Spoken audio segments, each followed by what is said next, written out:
Every year, peacocks shed their magnificent tail feathers. It must be a relief. They are heavy, and they attract hungry predators. But when they grow back, it's perhaps an even greater relief. Peahens only mate with well-endowed males. No fancy display, no sex. No passing of genes to the next generation. That's something every living thing is programmed to do. It's worth fighting for, maybe even dying for. In fact, from an evolutionary perspective, sex is more important than life itself. Female praying mantises have been known to turn their dates into dinner. But every praying mantis alive today had a father who took that risk. Pacific salmon give everything they have to get upriver to spawn. Once they've succeeded, they wait for death.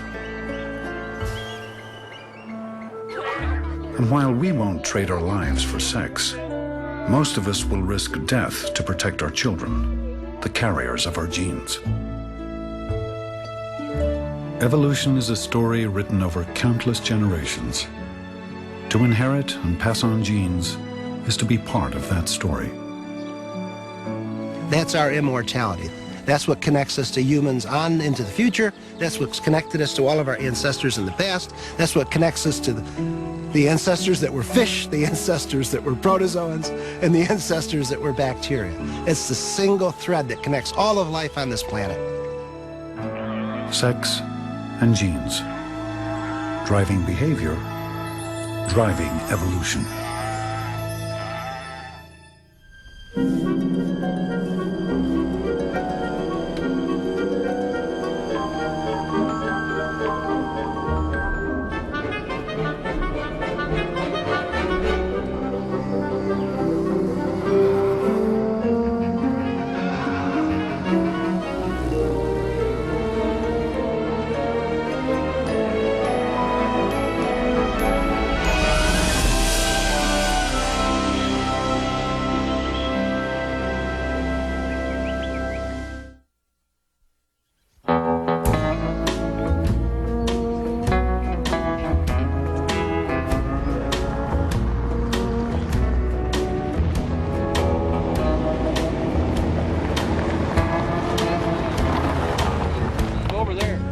Here in Southwest Texas, roundups have been a big part of history.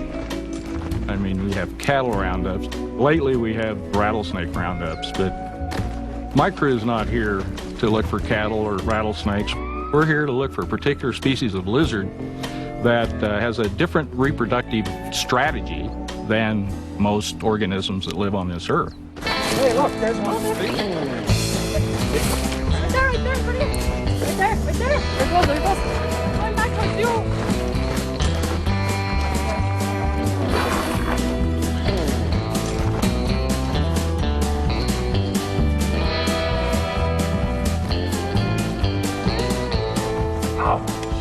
Jerry Johnson and his students are after a species made up only of females, which give birth without having had sex. Each egg contains a complete set of its mother's genes. It develops and grows without any contribution from a male. And so each baby lizard is an exact copy, a clone of its mother. Some people think that they actually have to have some kind of a lesbian behavior where a female mounts a female to get the eggs to develop. That hasn't been really proven yet, but it's an interesting hypothesis.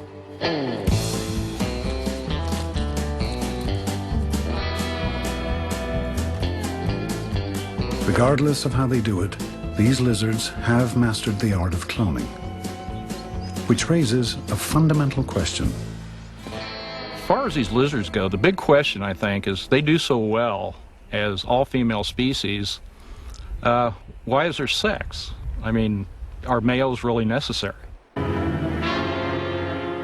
Immersed as we all are in a culture that extols male courage, grace, self-confidence, passion. Questioning the necessity of males is rare. Men almost never do it, and women do it most often in a fit of pique.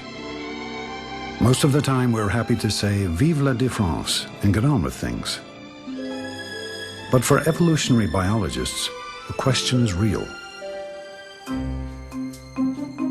Given the efficiency of cloning, why would any female put up with the complications of sexual reproduction? For starters, males can't bear offspring and rarely share the burden of raising them. Then there's the fact she only gets to pass on 50% of her genes. Not to mention all the time, energy, and bother involved in courting and mating.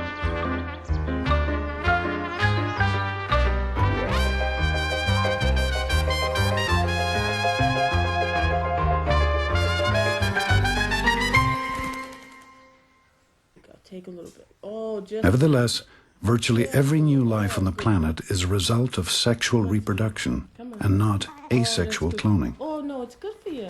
Make you big and strong. So males must play a critical role, and sex must offer an advantage. So good. Come on. Can I taste?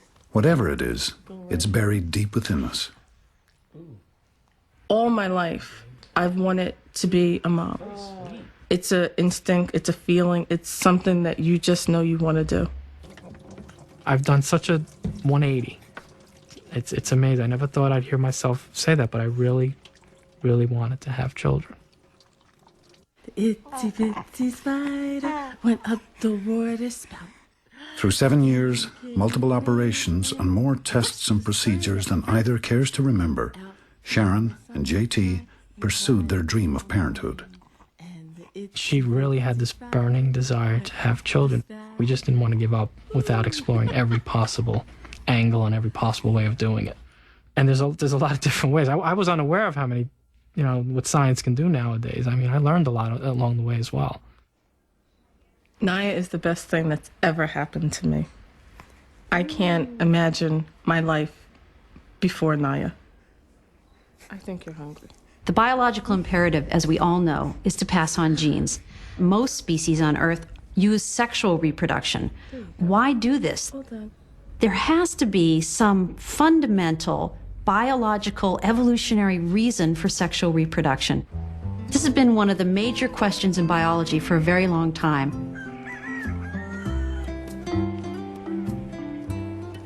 For 25 years, Robert Vreinhoek has been returning to the remote hills of Sonora, Mexico, hoping to find clues to the enduring mystery: why sex? In this dry and forbidding landscape, he seeks those clues in the lives of fish. To study the sexual process, which appears to be normal, predominant in most things, I study the diseases of sex, the pathologies of it. Little fish, in this case, that live in the Mexican deserts that have abandoned the sexual process. And the beauty of this is it's a natural experiment, because side by side in these same little puddles, we'll have sexual reproducers, we'll have asexual reproducers, all competing in these tiny little simple environments. I could try to study this in a massive environment like an African savanna, but I can't manage an African savanna. With my capabilities, I can manage a few small pools like this, and for 30 years I've been coming back to this part of Mexico to study what goes on in these pools. We got some. We did good. This is a good sample here. Look at how black these fish are. Wow. Look at the pigment on them. Early on, Vreinhoek discovered that 40% of the minnows in these pools were heavily infected with a parasite that causes black spot disease. The rest seemed relatively unaffected. When we brought them back to the laboratory,